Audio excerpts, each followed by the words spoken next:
આ સંસારમાં પોતાની જાતનું સ્વનું રક્ષણ કરવું એ સૌથી અઘરી બાબત છે. પોતાની જાતને જાળવી લેવી એના જેવું અઘરું કામ એક પણ. હંમેશા પરની ચિંતામાં જીવે છે માણસ. સતત પ્રત્યેક પળ પરની ચિંતામાં જાય છે. વિચારી લો, આપણા આખા દિવસની નહીં, આખા જીવનની ચર્યા વિચારીશું ને તો ખબર પડશે કે આપણે હંમેશા પરની જ ચિંતા કરી. સ્વની ચિંતા એ ધર્મ છે અને પરની ચિંતા એ અધર્મ છે. એ પાપ કરાવે. આપણા જીવનમાં જેટલા પણ દોષો છે, જેટલા પણ પાપો છે, જેટલા પણ અનર્થો છે, જે કંઈ પણ આપણા અંતરમાં ક્લેશ, કષાય, વિષયો પ્રવર્તે છે એ બધું કોના કારણે? માત્ર ને માત્ર પરના કારણે. મારા પોતાના કારણે કાંઈ જ પ્રવર્તતું જરૂરી જરૂરી હોય એટલી ચિંતા કરવી. ચિંતા કરવી જરૂરી છે એમ નહીં. જરૂરી હોય એટલી જ ચિંતા કરો ને તો જ બચી શકાય. આપણે જરૂર વગરની ઘણી ચિંતા કરી, એક્સ્ટ્રા છે નહીં. તમે શરીરની ચિંતા કરો ત્યાં સુધી વાંધો નથી, તમને જે મળ્યું છે સચવાઈ રહે ત્યાં સુધી બરોબર છે. પણ તમને મળ્યું છે એમાં ફેરફાર કરવાની ચિંતા કરો ને એટલે ગડબડ. આપણે શેની ચિંતા કરીએ? આટલા બધા ક્રીમ શેના માટે નીકળ્યા છે? શરીરને જાળવવા માટે કે શરીરને સુધારવા માટે? એટલે છે એને સાચવી નાખો, એ સિવાયની ચિંતા વધુ પણ. જેટલા પણ દોષોનું સેવન થાય છે પરની ચિંતાથી જ થાય. અને સંસારમાં પરની ચિંતા કરવી પડે તો એ પાપ જ છે ને, માટે તો છોડવાનું જ. અહીં તો હું ધર્મની દ્રષ્ટિએ વાત કરું છું. વ્યવહારની દ્રષ્ટિએ હું સંસાર શીખવાડવા આવ્યો જ નથી. સંસારમાં રહેતા શીખવાનું છે. સંસારમાં આ કરવું પડે, આ કરવું પડે, બધું જ કરવું પડે. પણ જેટલું કરો છો એ બધું અનિવાર્ય ખરું? ચાલો, જેટલી પણ ચિંતા તમે કરો છો બધી જ અનિવાર્ય છે? અરે ના, વ્યવહારની દ્રષ્ટિએ કહું છું. ચાલો, જેટલું કરો છો બધું જ જરૂરી છે. બસ ત્યાં આવીને ઉભા રહો. તમે જેટલી ચિંતા કરો છો, જે રીતની ચિંતા કરો છો, જેટલા ઉધામાં કરો છો, બધા જરૂરી છે નહીં? તમે ઈમાનદારીથી વિચારશો થશે કે નહીં? હા, તમે પછી ઉભા કરો કારણો એ જુદી વસ્તુ છે. એટલે જેટલા પણ દોષો પાપ કરાવે પરની ચિંતા, પાપ કરાવે, બિલકુલ કરાવે. સ્વને ઓળખવું અને પરને ઓળખવું બધા જ્ઞાન છે. જ્ઞાન શું? સ્વ અને પરની ઓળખાણ થાય એનું નામ જ્ઞાન. સ્વ પ્રત્યે અનુરાગ જાગે અને પર પ્રત્યે વૈરાગ્ય જાગે, આનું નામ દર્શન. અને સ્વને ઉગારવાનો અને પરથી છૂટવાનો પુરુષાર્થ, એનું નામ ચારિત્ર. શું છે રત્નત્રયી? આ જ સ્વને પરની ઓળખાણ થાય જ્ઞાન જ. અને પછી એમાંથી સ્વ પ્રત્યે અનુરાગ જાગે અને પર પ્રત્યે વૈરાગ્ય જાગે. આજે તો સ્વ પ્રત્યે વૈરાગ્ય છે ને પર પ્રત્યે અનુરાગ છે. આપણી બધી જ મથામણ ને મહેનત પર માટેની છે. અને સ્વને ઉગારવાની મહેનત થાય, પુરુષાર્થ થાય, પરથી છૂટવાની મહેનત થાય, એનું નામ ચારિત્ર. સ્વને પરથી વીટલાયેલા સ્વને ઉગારવાનો છે. શરીરથી માંડીને સઘળો એ સંસાર એ પર છે. નક્કી સમજી રાખજો, બધું જ પર છે. શરીરથી માંડીને સઘળો એ સંસાર એ પરમાં આવી જાય. જે દિવસે ઓળખાઈ જશે ને, જે દિવસે આવો બોધ થઈ જશે, તે દિવસે બધા જ ઉધામાં શાંત પડી જશે, ક્લેશો શાંત પડી જશે, મન શાંત થઈ જશે, પસ્તાવો થશે. કોયલ હોય ને એ પોતાના ઈંડા ક્યાં મૂકી આવે? કાગડીના માળામાં મૂક્યા. કાગડી એનું સેવન કરે, આ કરે, તે કરે, બધું કરે. અને જયારે પેલું બચ્ચું જન્મે ને ત્યારે એને ખબર પડે કે મારું આ છેતરાઈ ગયા, તો કોકના છોકરાને ઉછેરી નાખ્યો. એને શું થાય? ક્યારે દુઃખ થાય? વાસ્તવિકતા ખબર પડે ત્યારે પસ્તાવો થાય કે આ કોકના છોકરા ઉછેરવાના ધંધા મેં કર્યા, આટલા વખતથી આનું સેવન કર્યું, આ કર્યું, તે કર્યું. બસ આ ધજા જ્ઞાનીની થાય. આટલા વર્ષો સુધી મહેનત કરી, આટલા વર્ષો સુધી પુરુષાર્થ કર્યો, કોના માટે કર્યો? કોને મેળવવા? કોને સાચવવા? કોને માટે? બધું જ પર માટે કર્યું છે. હું શરીર માટે કરતો હું તોય પર માટે કરું છું, પરિવાર માટે કરું છું તોય પર માટે કરું છું, સંસારની કોઈ પણ પરિસ્થિતિ માટે કંઈ પણ કરું છું તોય પર માટે કરું છું.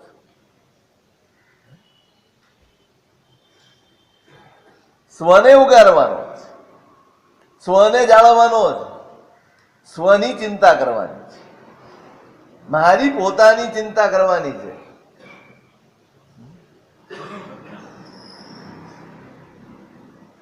આ ચરિત્રમાં આ જ શીખવાડે છે. જોજો તમે, આપણે પરમ દિવસે વાત કરી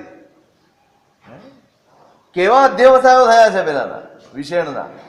મારવો જ, પોતાનું જે થવું હોય થાય.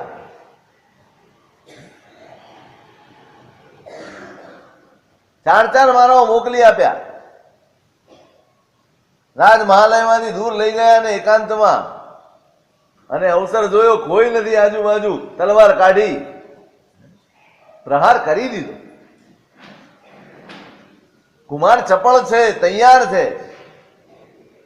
શીખેલો છે, યુદ્ધ વિદ્યાને બધું શીખેલો છે.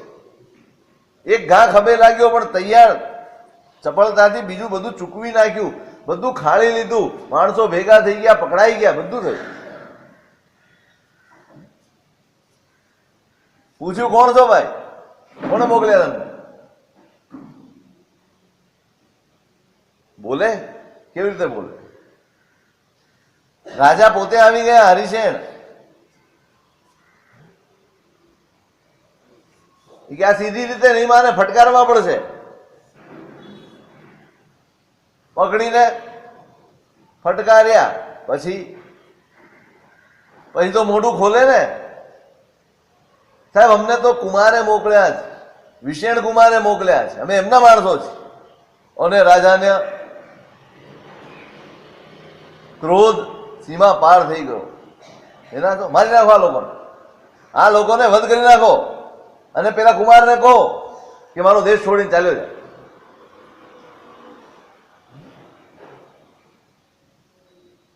સેન કુમાર, પિતાજી આ તો ગમે તેમ બોલે, આપે કેવી રીતે વિચારી લીધું કે કુમાર આવું કરે? જોજો તમે, મારો ભાઈ આવું કરે, આવું આપે વિચારી કેવી રીતે લીધું? આ તો જીવિત ને ઈચ્છે છે, એને માર પડ્યો એટલે ગમે તેનું નામ આપવું પડે, એમાં કુમારનું નામ આપી દે છે. આમાં કઈ તથ્ય નથી લાગતું. કુમાર આવું ન કરે. રાજાને એમ થયું તપાસ કરી લઈએ, તપાસ કરવા મોકલ્યા માણસોને. એ ખરેખર ક્યાંથી આવ્યા? તપાસ કરી, વાત સાચી નીકળી, વિષેણ કુમારના જ મોકલેલા માણસો. હવે તો રાજા જાણવા નહીં, હવે તો આમને, અને પેલાને કહી દો, કાળમુખાને, મને મોઢું દેખાડે નહીં, નગર છોડીને ચાલ્યો જાય. પેલો પગે પડી જાય સેન કુમાર કે પિતાજી આ નહીં કરી શકો, આવું નહીં કરાય આપને. આવો દંડ ના આપો તમે ભાઈને, એ આવો નથી જ. સજ્જનતા એટલી જ નથી કે તમે બીજા માટે સારું કરો, પણ તમે બીજા કોઈના માટે નબળું વિચારી ન શકો, બોલી ન શકો. બોલો જ નહીં ને ત્યારે સજ્જનતા પરિપૂર્ણ બને છે. ઉત્તમતા કોને કહેવાય? સારું કરવું એ તો કરી શકાય, પણ કોઈના વિશે નબળું તમે વિચારી જ ન શકો, બોલી જ ન શકો, ત્યારે ઉત્તમતા પરિપૂર્ણ બને. પોતે વિચારી જ નથી શકતો કે મારો ભાઈ આવું કરી શકે.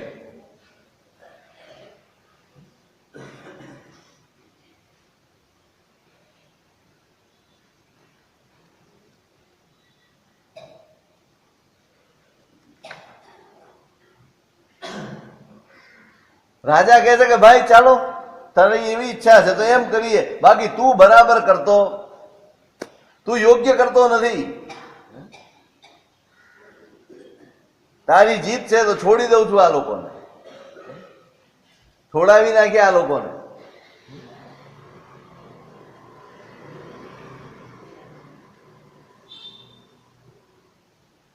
એટલો બધો સીધો છે, એટલો બધો સજ્જન છે કુમાર. લોકોમાં પણ સ્વાભાવિક છે વાત આખા ગામમાં ખબર પડવાની અને લોકો વાત કરવાના. વિષયને બરાબર નથી કર્યું, વિષયને આવું કર્યું, આખા ગામમાં વાત ફેલાઈ, તો આને એમ થાય છે કે આ લોકોના મોઢે ગરણા કોણ બાંધવા છે? એમને ખબર જ નથી સાચી વસ્તુ શું છે અને વગર કારણે દોષ આપી રહ્યા છે મારા ભાઈ. કોઈ ખરાબ કરે ને છતાં એ ખરાબ છે એવું મનમાં વસે તે ઉત્તમતાની પરાકાષ્ઠા. વ્યવહારની દ્રષ્ટિએ વિચારશો ને તો ગોતું ખાઈ જશું. એ વ્યવહારમાં ન ચાલે, ન જ ચાલે. આવા માણસો વ્યવહારમાં ચાલે જ નહીં અને વ્યવહાર માટે હોતા પણ નથી. આ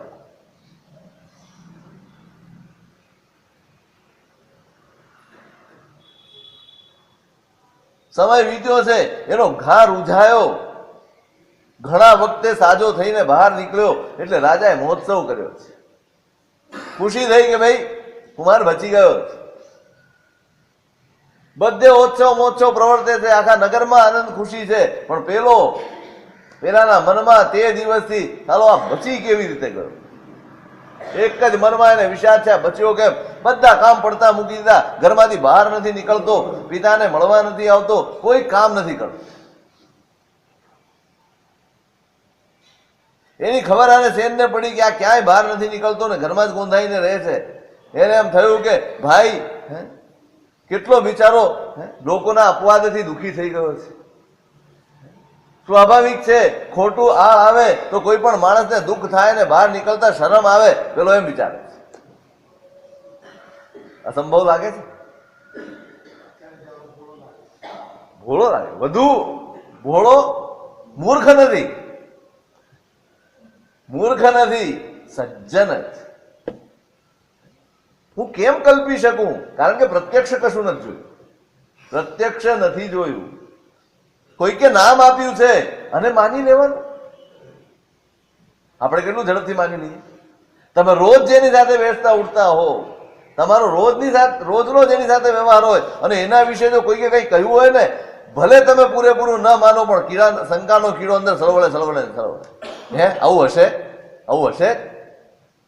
અને પછી જયારે પણ તમે એની સાથે વ્યવહાર કરો ને, વિચારીને કરો, તમે એની પ્રવૃત્તિ ઉપર નજર રાખો, આ ક્યાંક આવો તો નહીં હોય ને, એમ થાય જ. આને નજરે નથી જોયું ત્યાં સુધી માનવા તૈયાર. પિતાજીને કહે છે સાહેબ એને બોલાવો, પિતાજી આને બોલાવો, આના વગર મજા નહીં આવે મહોત્સવમાં. પિતાજી કહે છે કે તું બહુ ભોળો છે ભાઈ, રહેવા દે, એ તારા જેવો નથી. તો કે ના સારું, તારી જીત છે તો મોકલ માણસને બોલાવી લે. તો કે ના માણસ ના મોકલું, હું જઈશ. સારું તું જા. પોતે ગયો એના મહેલમાં, જોયો પડ્યો છે પથારીમાં. ત્યાં એમ થાય છે કે કેવો બિચારો સુકાઈને કાંટો થઈ ગયો છે. દયા આવે એને કહે છે કે શું આ માંડ્યું છે ભાઈ, ચાલ ઉભો થા, ઉભો થા. બધા આખા નગરમાં આનંદ પ્રમોદ છે ને તું ના હોય તો મને મજા કેવી રીતે આવે? તારા વગર આનંદ આવે કઈ રીતે? પરાણે ઉભો કર્યો, નવડાવ્યો, ધોવડાવ્યો, તૈયાર કર્યો, સજાવી ધજાવીને લઈને આવ્યો છે.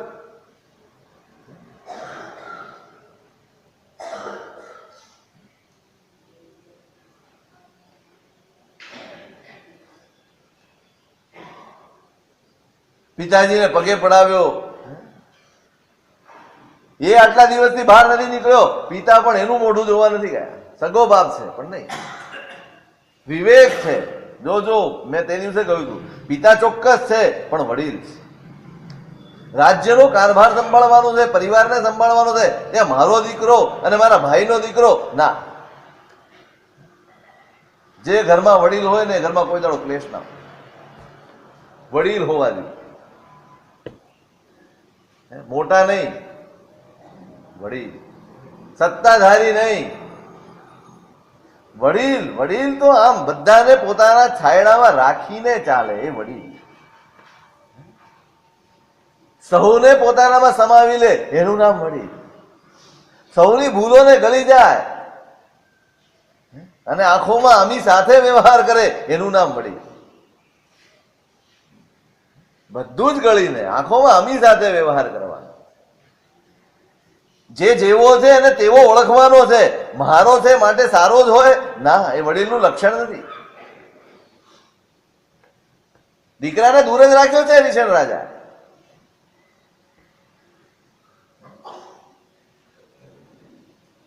કૌમુદી મહોત્સવ આવ્યો એકવાર,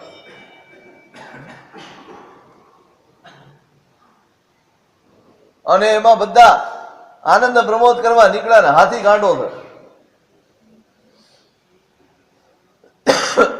કોણ કંટ્રોલ કરે? કુમાર આવ્યો, સત્વશાળી છે, પુણ્યશાળી છે અને બધી જ કળા શીખેલો જ.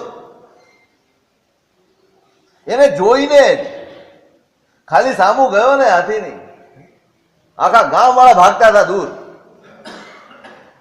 ક્યાંક અડફેટે ચડી જવા છે તો બધું મહોત્સવ પૂરો થઈ જશે એમ ભાગતા હતા બધા, પણ કુમાર સામે ગયો છે. સેન કુમાર એના સત્વથી ત્યાં જ હાથી બેસી ગયો એની ઉપર.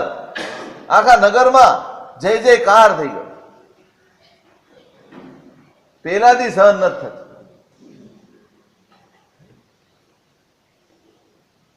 એક વાર તમારી ગાડી અવળે પાટે ચડે ને પછી સવળે પાટે લાવવા માટે તમે જ સક્ષમ હોઈ શકો, બીજો કોઈ ન હોય શકે. હું નિશ્ચય કરું કે મારે બદલાવું છે તો જ હું બદલાઈ શકું. દુનિયાની કોઈ તાકાત મને ન બદલી શકે. ગમે તેવો ગુરુનો ઉપદેશ હોય, ગમે તેવું જ્ઞાન હોય, ગમે તેવી ચોપડીઓ ભણેલો હોય કે ભણતો હોય, જાણતો હોય, પણ હું નક્કી ન કરું કે મારે બદલાવું છે ત્યાં સુધી હું બદલાઈ શકું નહીં. લાખ ઉપદેશ આપો ને, ઉપદેશ એ માત્ર નિમિત્ત છે, પુરુષાર્થ તો તમારો હોવો. શું હોવો જોઈએ? પુરુષાર્થ તમારો હોવો જોઈએ. ઉપદેશ તો નિમિત્ત માત્ર છે. તમે યશ ભલે આપો, સાહેબ આપના થકી થઈ ગયું છે, એ ઉપદેશ નિમિત્ત હતું, પણ તમે નક્કી કર્યું કે મારે બદલાવું છે માટે બદલાય. આની ગાડી તો એવી ઊંધા પાટે ચડી છે કે સળસળાટ દોડે છે. આવો યશ આખા ગામમાં ફેલાતો યશ એનાથી સહ્યો નથી જાતો. મનમાં સંકલ્પ કરે છે આવી રીતે આનો યશ વધ્યા કરે, એ હવે સાંભળવો મારા માટે શક્ય નથી. હું આવી બધી પ્રવૃત્તિ તો જોઈ જ ના શકું. હવે તો જે થવું હોય તે થાય. હવે હું જાતે આને મારી નાખ, જોઈએ જ નહીં હવે આમાં.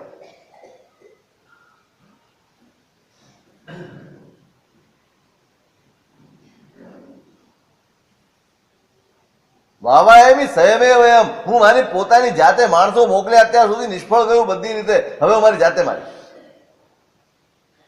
અને મળી ગયો એકવાર અવસર.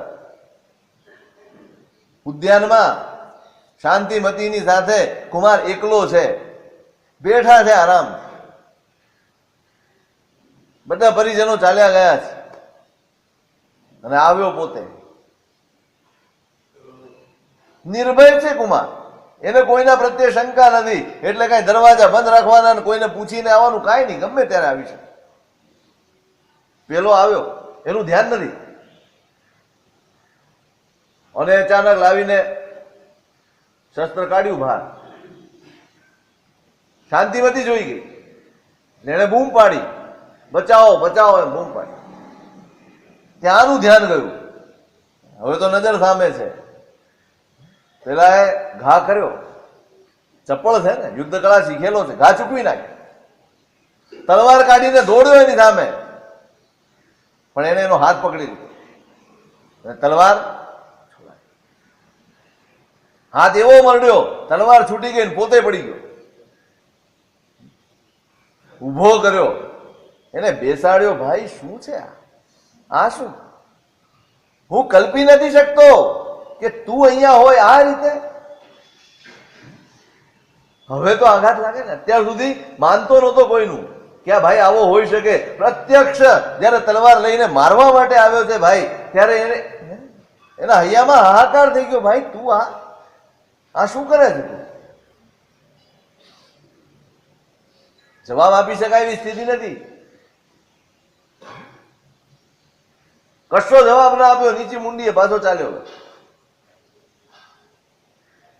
ફરી શાંતિમતી પૂછે છે કે આ શું છે? કે મને ખબર નથી પડતી કે આ શું છે. કોઈ કે ભરમાવ્યો છે આને રાજ્ય માટે, અને એ ભ્રમણામાં આવી અને આ બિચારો આવી ચેષ્ટા કરે છે. જો હજી એને એમ થાય છે કે આનો વાંક નથી, વળી કોઈ કે ભરમાવીને આવે. પણ મારો ભાઈ જો આ રીતે દુઃખી થતો હોય તો મારે અહીંયા રહેવું ઉચિત નથી.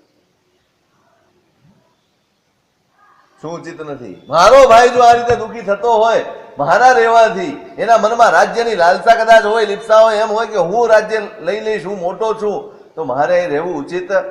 શાંતિમતી સાથે વાત કરે છે કે મારું રહેવું ઉચિત નથી. શાંતિમતી કે તમારી જેવી ઈચ્છા તમે તે કરી શકો છો, પણ આ વડીલો તમને રજા આપશે એમ લાગે છે?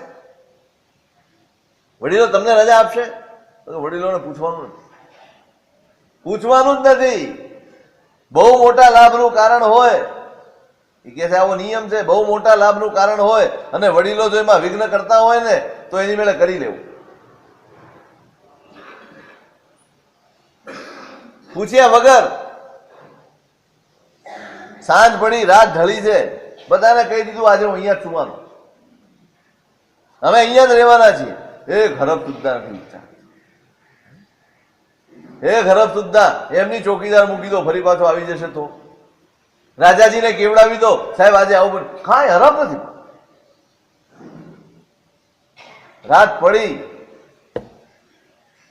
શાંતિમતીને કહે છે કે તું રહેવા દે, હું જઉં છું.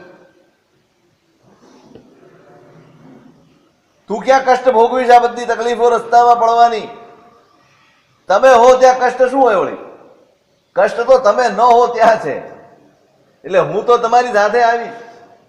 અને બંને જણા રાત્રે નગર છોડીને ચાલી ગયા.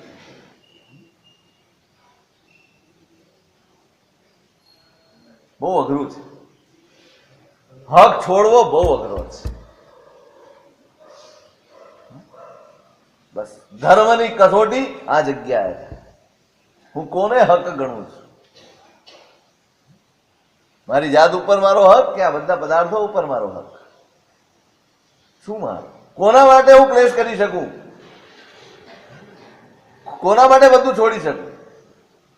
કાં તો આ બધા માટે મારી જાત છોડી દઉં, કાં મારી જાત માટે બધું છોડી દઉં. બેમાંથી એક નક્કી કરવા. મારા સ્વ માટે, મારા આત્મા માટે હું આ બધું છોડી દઉં, એ ધર્મ. અને આ બધા માટે આત્માને છોડી દઉં, એ જ અધર્મ.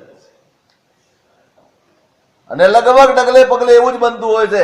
આત્મા છૂંદાતો જાય છે અને આ બધું મેળવાતું જાય. કોની ઉપેક્ષા? એક ક્રોધ કરીએ છીએ ત્યારે, લોભ કરીએ છીએ ત્યારે, કષાયોના ભોગ બનીએ છીએ ત્યારે, રાગ અને દ્વેષના ભોગ બનીએ છીએ ત્યારે ઉપેક્ષા કોની હોય છે? આત્માની ઉપેક્ષા થયા વગર એક પણ દુર્ગુણનું સેવન કરી શકાય નહીં.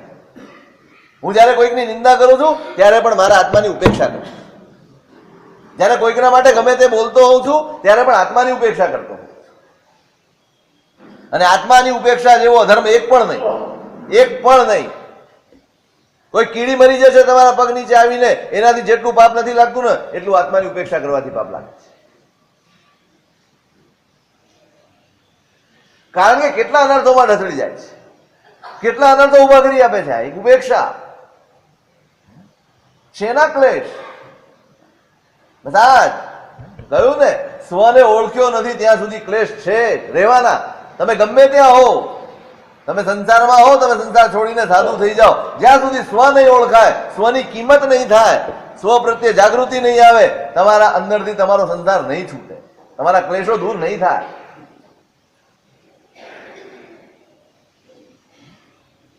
બસ પોતાની ઉપેક્ષા એનું નામ સંસાર છે, અને સંસારની ઉપેક્ષા એનું નામ સંયમ છે. સ્વની ઉપેક્ષા એ સંસાર અને પરની ઉપેક્ષા એ સંયમ.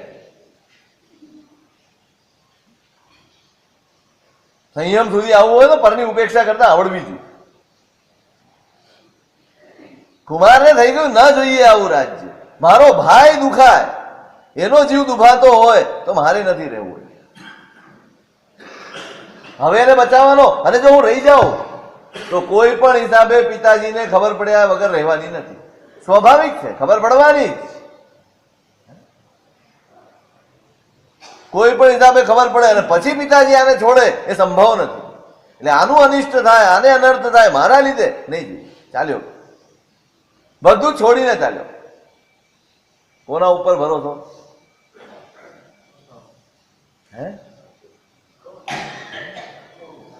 ભાગ્ય ને ભગવાન બે ઉપર ભરોસો રાખે ને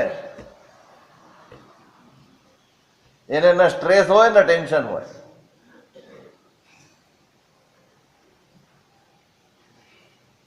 નીકળી ગયો. ઘણી આફતો આવી છે, ઘણી.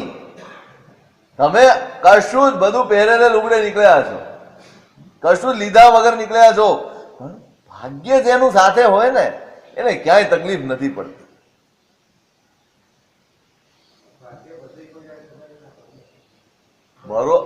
તમે એમ માનો છો ઘરમાં રહીશું નહીં બદલાય? ઘરમાં રહીશું તો નહીં બદલાય? ઘરમાં રહીએ તોય બદલાઈ જાય ભાઈ. બધી સેફટીમાં હે ચારે બાજુ ચોકીદાર હોય ન હોય? કોના ઉપર કરશો? ભગવાન ઉપર કરો. કોના ઉપર કરશો? કોના ઉપર?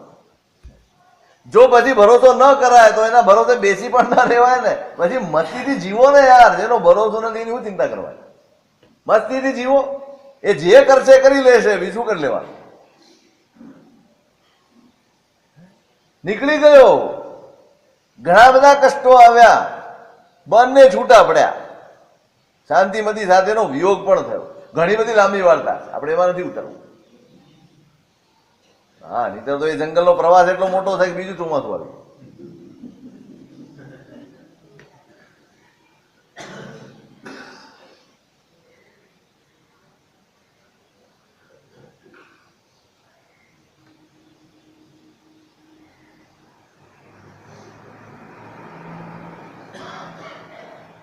હરિશેન રાજા આ ચાલ્યો ગયો અને એમનું મન સંસાર ઉપરથી ઉઠી ગયું. યોગ્ય પાત્ર નથી રહ્યું. પાસ આપી દીધું વિષયને રાજ્ય, અને પોતે આવી વાસ્તવિકતા જે માણસ જુએ ને એ પછી સંસારમાં ટકે તો એને ભડવીર જ કેવો પડે, બીજું કઈ ના કહેવાય. બહાદુર જ કેવો પડે. હરિશેને દીક્ષા લઈ લીધી અને વિશેણ હવે જિંદગીમાં સજ્જનોનો કોઈ સથવારો લીધો નથી, ડાયાઓની કોઈ શિખામણ ક્યારે સાંભળી નથી. જે મનમાં આવ્યું છે એ પ્રમાણે જ કર્યું છે. રાજ્ય કેટલું ચલાવી શકે, કેટલું ટકાવી શકે? કોઈ કે છીનવી લીધું અને રાન ને પાન કરી નાખ્યું. રાજ્યમાંથી ભગાડી મૂક્યો છે ને. અને આ વાતની ખબર સેનકુમારને. બાપનું રાજ્ય છે, પોતાના પૂર્વજોનું રાજ્ય છે, એને કોઈ કઈ રીતે છીનવી શકે? તૈયારી કરીને આવ્યો અને પોતાનું રાજ્ય પાછું સેનકુમારે મેળવ્યું. અને પછી પ્રયાણ કરતો ચંપા નગરીમાં આવ્યો. પ્રવેશ કરવાનો છે. ત્યાં વિચારે છે કે આ નગરીનો રાજા તો વિષેણ છે, ભલે હું જીત્યો, રાજા કોણ છે? રાજા તો એ જ છે, વિષેણ. એને બોલાવો, એ નહીં આવે ત્યાં સુધી એની સાથે પ્રવેશ કરી. એના વગર પ્રવેશ નહીં કરવાના. શું કેતનભાઈ, અઘરું લાગે છે? જે માણસ તમને તલવાર લઈને ખતમ કરવા માટે આવ્યો છે, ભલે સગો ભાઈ, ધર્મમાં ક્યાંય બાંધછોડ છે જ નહીં. બાંધછોડ સંસારમાં જ હોઈ શકે, ધર્મમાં ના હોય શકે. હિતની બાબતમાં બાંધછોડ કરે ધર્મ હોઈ શકે ન જ હોય. આપણને ભલે અતિ લાગે, ગમે તે લાગે, કારણ કે આપણી બુદ્ધિ ટૂંકી છે. માણસો મોકલ્યા કે બોલાવી લાવો, ગમે ત્યાંથી શોધીને એને લઈ આવો, ત્યાં સુધી હું બહાર છું. નગરની બહાર પડાવ નાખીને રહ્યો છે. મોકલેલા માણસો પાછા આવ્યા, મંત્રીને મોકલ્યો છે. પ્રજાને એમ થાય છે કે ખાલી આપણી ભવિતવ્યતા બી કેવી છે, પેલો ગમતો નથી, આજ ચાલે એવા છે, તો આને એનો જ વિચાર આવ્યા કરે. જઈને આવ્યા માણસો, કીધું કે મળ્યા હતા અને અમે નિવેદન કર્યું, એને ખબર પડી ગઈ હતી. આવી નિવેદન કર્યું કે પધારો, આપની રાહ જુએ છે. કોઈકનું જીતેલું રાજ્ય હું ના ભોગવું. બોલો, હજી તો વટ જતો નથી. સિંદરી બળે પણ વળ છોડે, માર ખાધા પછી વળ છોડે નહીં સિંદરી. મારે એવું રાજ્ય જોઈતું નથી, હું એવું રાજ્ય ભોગવવા તૈયાર નથી. અને ફરીવાર મોડું દેખાડતા નહીં, જાઓ ભાગો અહીંથી. અપમાન કરીને કાઢી મૂક્યું. આવીને નિવેદન કર્યું, સાહેબ આવી રીતે અપમાન કર્યું છે અને કાઢી મૂક્યો છે. એના મનમાં ખેદ થાય છે કે પિતાજી તો દીક્ષા લઈ લીધી અને આણે હા નથી, હવે આ રાજ્યનું શું કરવાનું? મંત્રી કહે છે, સાહેબ પ્રજાનું પાલન કરો ને, પ્રજાનું રક્ષણ, એ પણ ફળ છે, એ પણ સફળતા જ છે.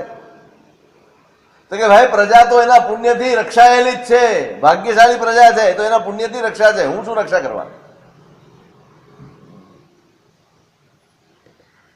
આ બધી ઘટના હરિશેન આચાર્ય ભગવંતને ખબર પડી.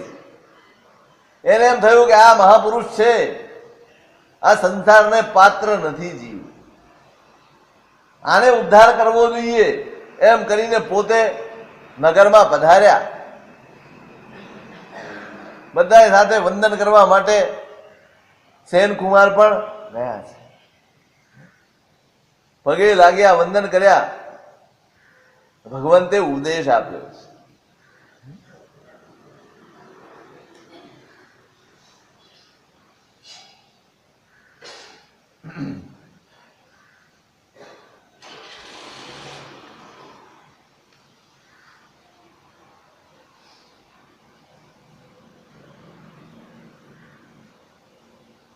એમણે કીધું કે ભાઈ તું ગયો અને મને વૈરાગ્ય આવ્યો અને મેં સંસાર છોડીને દીક્ષા લઈ લીધી.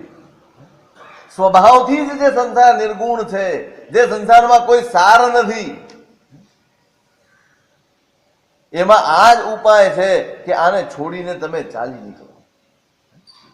વળગીને રહેવાનો કોઈ મતલબ નથી અહીંયા. આ જ ઉપાય છે, છોડવો એ. મનુષ્યનું જીવન ક્લેશ અને પરિશ્રમથી ભરેલું છે. 24 કલાક બે જ વસ્તુ, ક્લેશ અને પરિશ્રમ, ક્લેશ અને પરિશ્રમ. એક ઘંટી ચાલે છે, એક ચક્ર ચાલે છે. જન્મની કર્મ ક્લેશૈ રનુબદ્ધેસ્મિન તથા પ્રયતિતવ્યમ કર્મ ક્લેશા ભાવો યથા ભવત્યેષ પરમાર્થઃ. કર્મ અને ક્લેશ, કર્મ અને ક્લેશ, આ એક ચક્ર છે, ચક્રવ્યૂહ છે. તમે કર્મ કરો એનાથી ક્લેશ ઉભા થાય, તમે ક્લેશ કરો એનાથી કર્મ ઉભા થાય. આ એક અનંત પરંપરા ચાલી છે. જન્મની કર્મ ક્લેશે અનુબદ્ધેસ્મિન તથા પ્રયતિતવ્યમ. આ જન્મ, આ સંસાર આખો કર્મ અને ક્લેશથી બંધાયેલો છે. એમાં એવો પ્રયત્ન કરો, ઉમા સ્વાતિજી મહારાજ કહે છે, કર્મ ક્લેશા ભાવો યથા ભવત્યેષ પરમાર્થઃ. જેમ કર્મ અને ક્લેશ બંનેનો અભાવ થાય એવો પુરુષાર્થ. આચાર્ય ભગવાન કહે છે કે આમાં જાનકડો પણ પ્રમાદ. બહુયાન અનંત ફલમ ચેવ થેવમ વિપમાય ચેઠ્યમ. થોડોક પણ પ્રમાદ કરીએ ને તો આ સંસારમાં મહાન અનર્થ આપનારું. કહે છે કે મેં મારા ગુરુ ભગવંત પાસે કથા સાંભળી છે, એ તને કહું છું. જંબુદ્વીપના ભરત ક્ષેત્રમાં ઉત્તરાપથ છે, વર્ધનાપુર નગર છે, ને અદિતવર્ધન નામના રાજા છે. ત્યાં સદ્ધડ નામનો એક ગાથાપતિ છે. ચંદ્રા એની પત્ની છે અને સ્વર્ગ નામનો એનો દીકરો છે. નામ જ સ્વર્ગ છે. બાકી ભાગ્ય એટલા બધા રૂઠેલા છે કે અત્યંત કારમી ગરીબીમાં બધા જીવે છે. અને એમાં સદ્ધડનું મૃત્યુ થઈ ગયું. માં ને દીકરો બંને રહ્યા છે. માંડ માંડ પેટ્યું રળે છે, માંડ માંડ આજીવિકા ચલાવે છે. માં કોઈકના ઘરે કામ કરવા જાય છે અને આ દીકરો સ્વર્ગ છે તે જંગલમાંથી લાકડા કાપી કાપીને પોતાના ગુજરાન આ બંને જણા માંડ માંડ ચલાવી. રોજના ક્રમ પ્રમાણે જિંદગી ચાલે છે. એક દિવસ કોઈ શેઠને ત્યાં એના જમાઈ વગેરે આવવાના હતા મહેમાન, એટલે પાણી ભરવા માટે આ માને બોલાવી. એને એમ થયું કે દીકરો હમણાં આવશે અને ભૂખ્યો હશે, એને ખાવાનું જોઈશે. અત્યારે આટલી મહેનત કરીને આવે, ખાવાનું તૈયાર છે, શીકામાં બાંધીને મૂકી દીધું ઉપર, ખુલ્લું મૂકે. એના ઘરે કઈ તાળા ન હોય. ગરીબના ઘરમાં તાળાના પૈસા જ ન હોય. કઈ પણ કૂતરા બિલાડા આવીને ખાવાનું ખાઈ જશે તો દીકરો ભૂખ્યો રહી જશે એમ કરીને શીકામાં બાંધીને મૂકી દીધું, આવીને લઈ લેશે ને ખાઈ લેશે. પોતે પાણી ભરવા માટે ચાલી ગઈ, એમાં પેલો દીકરો આવ્યો, થોડી વાર થઈ, ભૂખ્યો થયો જ, માને શોધે છે, ઘરમાં માં જડતી નથી. બુભુક્ષિતા કિમ ન કરોતિ પાપમ, ભૂખ્યો ને કયા પાપ ના કરે. એના મનમાં એમ થયું અત્યારે ક્યાં ગયા. એને ખબર છે હું આ ટાઈમે આવું છું, આટલો બધો ભૂખ લાગે છે, સવારનું ગઈકાલનું બપોરનું ખાધેલું હોય, ભૂખ ન લાગે આટલી મહેનત કરીએ. બધે જોયું ખાવાનું, ક્યાંય દેખાયું નહીં, ઉપર શીકામાં ન જોયું. અને ગુસ્સામાં ધમધમતો દરવાજામાં બેઠો. અને પેલી માં ત્યાં કામ કરવા ગઈ ને શેઠે કામ કરાવી લીધું એક્સ્ટ્રા, બધું જ પાણી લાવવાનું, હા તે બધું. અને પછી પૈસા માંગવા ગઈ તો ભગાડી. પૈસા કેવાની વાત કેવી, ચલો ફૂટો.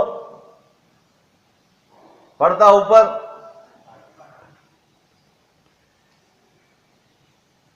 ગરીબ માણસની વેદના ન સમજાય ત્યારે સમજવું કે આપણું પુણ્ય છે ને પાપાનું બંધી છે.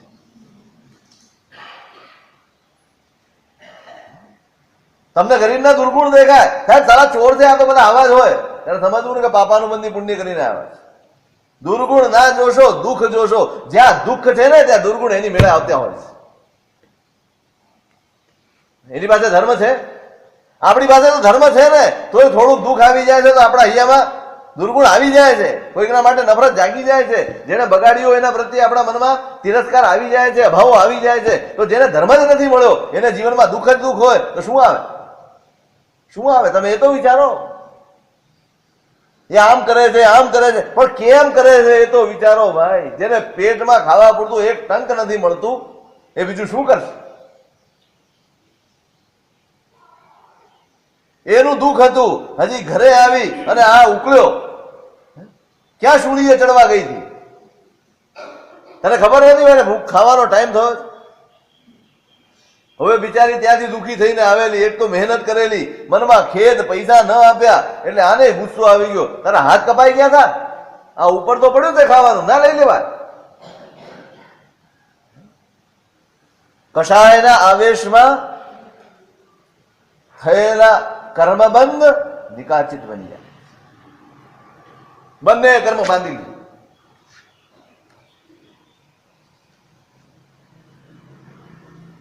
ભયંકર કર્મ બંધાઈ ગયા. પણ ત્યાં કોણ એને સમજાવનારું, કોણ વાળનારું? ચાલે છે આજીવિકા.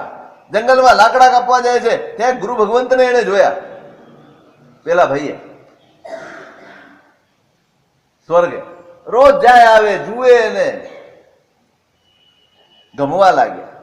એક દિવસ માને લઈને ગયો, બંને બેઠા, જીવદલ હળવાશ. ધર્મ ગમ્યો, શ્રાવક બન્યા અને કાળાંતરે સંયમ પણ લીધો. મરીને દેવલોકમાં ગયા. ત્યાંથી પેલો દીકરો પેલા ચવ્યો છે અને અરુણદેવ બન્યો છે. આખી લાંબી વાર્તા નથી કરતો. અને પેલી પાટલા પથમાં શેઠને ત્યાં દીકરી તરીકે જન્મી છે, દેવીની. અને કુદરતનું કરવું, બંનેના લગ્ન નક્કી થાય. બંનેના ગયા ભાવના માં દીકરો છે અને આ ભાવમાં લગ્ન નક્કી થયા. હજી તો લગ્ન નથી થયા, ત્યાં કમાવા માટે નીકળ્યો છે, વાણ ભાંગી ગયું. પાટિયું પકડીને એના મિત્રની સાથે તરતો તરતો ત્યાં કાંઠે આવ્યો તો ખબર પડી કે આ તો પાટલા પથ જ છે, સસરાનું ગામ જ છે. એટલે પેલો મિત્ર કહે છે કે ભાઈ આ તો સસરાનું ગામ છે, ચાલો ને ત્યાં જતા રહીએ. આવી અવસ્થામાં જવાય? આવા ફટીચર હાલતમાં સસરાને ત્યાં જવાય?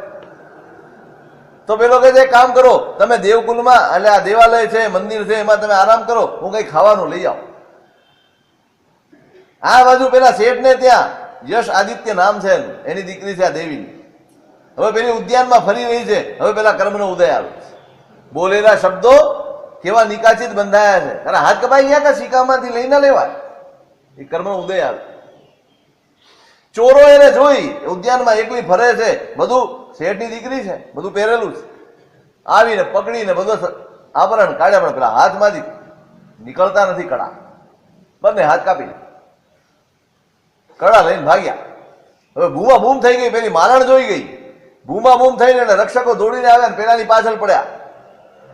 પેલો દોડી દોડીને એ હાફી ગયો અને આ મંદિરમાં આવ્યો જ્યાં સૂતો છે. પાટલા પેલા કડા બંને ત્યાં મૂક્યા, છુરીએ ત્યાં મૂકીને પેલો મંદિરના શિખરમાં જઈને સંતાઈ. આ ઉઠ્યો, સોનાના કડા જોયા, શું થાય? આ તો દેવીની પ્રસાદી છે એમ કરીને છુપાવી લીધા અંદર. આ બાજુ નજર પડી, છુરી જોઈ, ખૂનથી લથપથ, હાથમાં લઈને આમ જુએ છે ત્યાં પેલા રક્ષકો આવી ગયા. ઓય ચાલ પેલા કડા કાઢ. કયા કડા ને કઈ વાત? તારા એક તો ચોરી કરે છે, હાથ કાપી નાખ્યા પેલીના, અને હવે આ પૂછે કઈ ચોરી? ઉભો કરવાનો.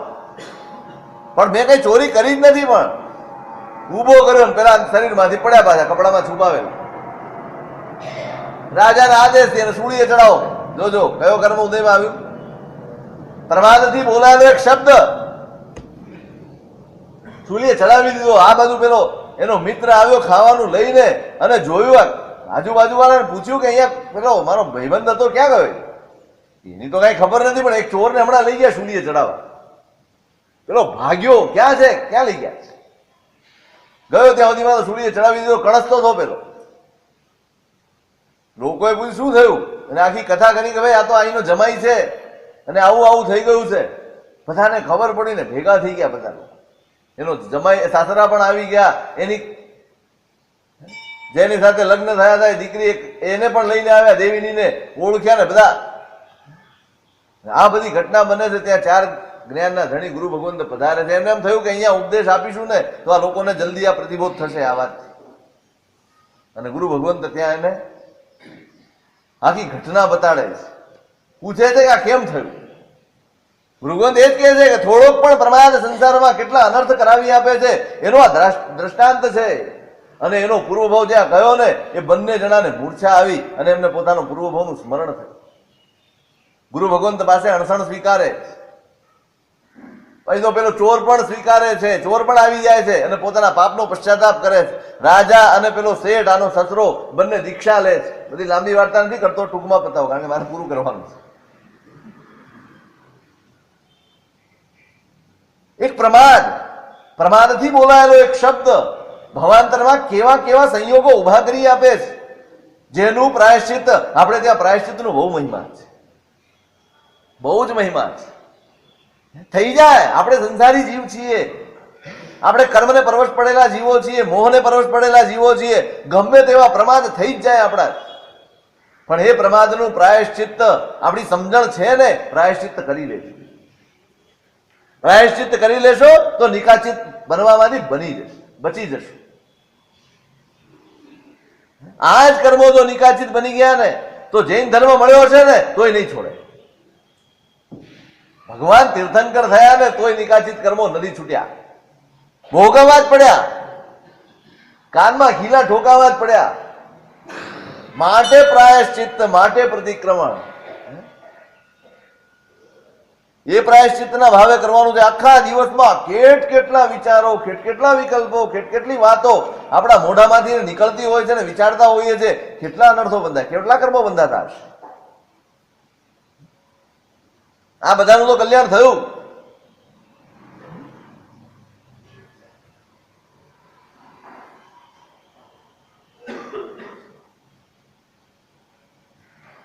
અને આ આખી વાર્તા હરિશેન આચાર્ય આમને કહી રહ્યા છે કે ભાઈ આ સંસારમાં આચાર્ય ભગવંતે તો ત્યાં સુધી કીધું ત્યાં યુદ્ધ કર્યું ને રાજ્ય માટે, એ પણ ખોટું કર્યું ભાઈ. હા સાહેબ, મેં મારું ગણીને યુદ્ધ કર્યું, આ મારા પૂર્વજોનું છે મારીને યુદ્ધ કર્યું, પણ આ મારો પ્રમાદ જ હતો. યોગ્ય પાત્ર જ છે. અને આવી વાત સાંભળી અને એના હૈયામાં સંવેગ જાગ્યો, ચારિત્રના પરિણામ જાગ્યા. ભગવંત મારે શું કરવું, આદેશ કરો સાહેબ.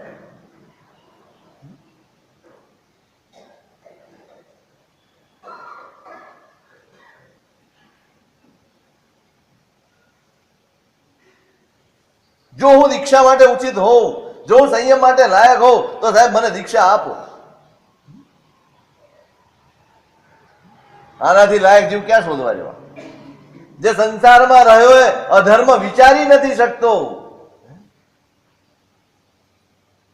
દીક્ષા માટે યોગ્યતા એ પરિણતિ છે, શરીરની ક્ષમતા નહીં.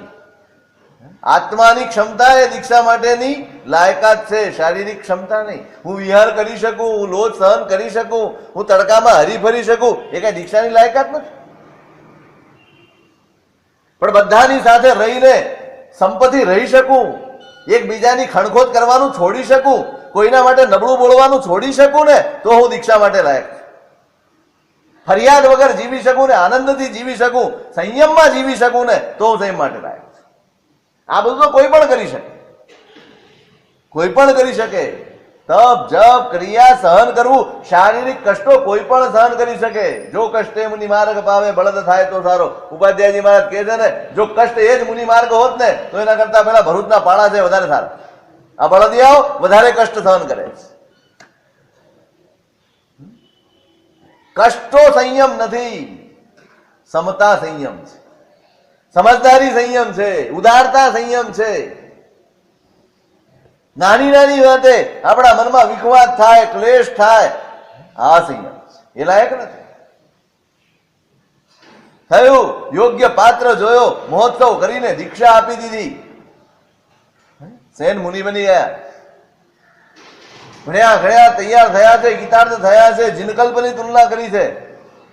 જીનેશ્વર ભગવાન જેવી રીતે રહે ને એવો કલ્પ આવે, એ અમુક જ કરી શકે સાધુ. એની આરાધના કરી અને પછી એકાકી વિચરે છે. એમાં વિહાર કરતા કોલ્લાક્ષરની વેશમાં પહોંચ્યા છે.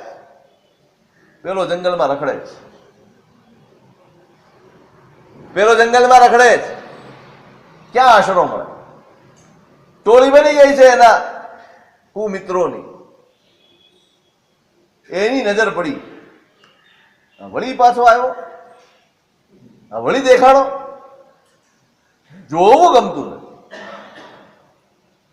કાંઈ વાંધો નહીં, આવ્યો છે તો હવે મારું કામ સહેલું થઈ ગયું, પતાવું. પણ પછી એમ વિચાર્યું કે આ બધા મારા સાથે છે, એ બધા જોશે, એ બધા જુએ નહીં એ રીતે. જોજો, હું જે કરી રહ્યો છું એ ખોટું છે, દરેકને ખબર હોય, ખોટા માણસને ખબર હોય હું કરું છું એ ખોટું. ચોર કોઈ દિવસ ચોરીને સારી નહીં કે, એ ખોટી જ માનતો હોય, ભલે કરતો હોય. રાત પડી અને એકાંત જોયું કે એકાંત છે, હવે કોઈ નથી, બધા સુઈ ગયા છે, આગા પાછા થઈ ગયા છે, અને તરવાર લઈને આવી ગયો સામે. અરે દુરાયાર સુદિક્ષમ જીવરો એમ કરી યાદ કરી લે તારા ભગવાનને. હવે તું મારા હાથે બચવાનો. પરમ જાણ ઠિયમ એ મણેણ નાયણ નિયમ ભગવયા. અદભુત વાક્ય લખ્યું છે. પણ પેલા મુનિરાજ ધ્યાનમાં એવા ઉતરી ગયા છે કે આના શબ્દો કાને પડ્યા છે, કાને જ ના પડ્યા. કોઈ બોલી રહ્યું છે, હું શરીર સાથે જોડાયેલો હું ને તો જ બહારનો ઉપયોગ હોય. આત્મા સાથે જોડાઈ ગયા ને, સ્વાભાવિક. આમને આમ તમે વિચારો ને, ઘણી વાર ક્યારેક એવી કોઈક વસ્તુ વાંચવામાં તમે હો અને એવા ડૂબી જાઓ ને, તમને કોઈ કે બે બૂમ પાડી હોય ને તો તમે નથી સાંભળતા. આપણો એમને અનુભવ છે, એમને અનુભવ. તમે તલ્લીન રહો, પેલો ક્યારનો બૂમ પાડું છું, આમાં ડૂબી ગયો છું. આનું એવા ડૂબેલા છે આત્મામાં, શબ્દો સંભળાયા, એમને ન સંભળાયા પણ એ ક્ષેત્ર દેવતાને સંભળાઈ ગયા. એટલે પેલાની તલવાર ઝૂંટવીને એને ધક્કો મારીને દૂર કર્યો, તોય સીધો નહોતો. કૂતરાની પૂંછડી એ કોઈ સીધી ના થાય. ફરી વાર ઘા કરવા આવ્યો. પછી ક્ષેત્ર દેવતાને એમ થયું કે આ સીધી રીતે નહીં માને, એટલે બરાબરનો પ્રહાર કર્યો. પછી એમને એમ થયું કે આ તો ભગવંત જ્યાં ઊભા છે એની આ પ્રિમાઇસીસ છે, એમાં આ બધા ધંધા ન કરાય. ઉચકીને બીજે નાખ્યા, દૂર જંગલમાં નાખી દીધો જ. રખડી ભટકીને હવે ફરી વાર આવવાની એની તાકાત નથી. દેવતાનું રક્ષણ છે. જો હવે પુણ્ય જોજો તમે. ગયા ભાવથી હવે મારવાનું બંધ થઈ ગયું, મારી નથી શકતો. અત્યાર સુધી મારતો હતો પણ હવે તો દેવતાઓ સહાય કરે એવું પુણ્ય થયું. એમને કાંઈ ખબર જ નથી કે શું બની ગયું છે. અને પેલાને ત્યાં જંગલમાં રખડતા રખડતા ભીલોએ પકડીને મારીને મરીને ધૂમ પ્રભા છઠ્ઠી નરકમાં ગયો છે. તમામ પ્રભામાં ગયો છે 22 સાગરોપમની સ્થિતિમાં, છઠ્ઠી નરકમાં. અને આ મુનિરાજ, આ મહાત્મા આરાધના કરી, સંલેખના કરીને અણસણ પૂર્વક કાળ ધર્મ પામી અને નવમા ગ્રૈવેકમાં 30 સાગરોપમના આયુષ્યવાળા દેવ. આ થયો 7મો. 8મા ભવની શું વિગત છે, એનું શું સ્વરૂપ છે?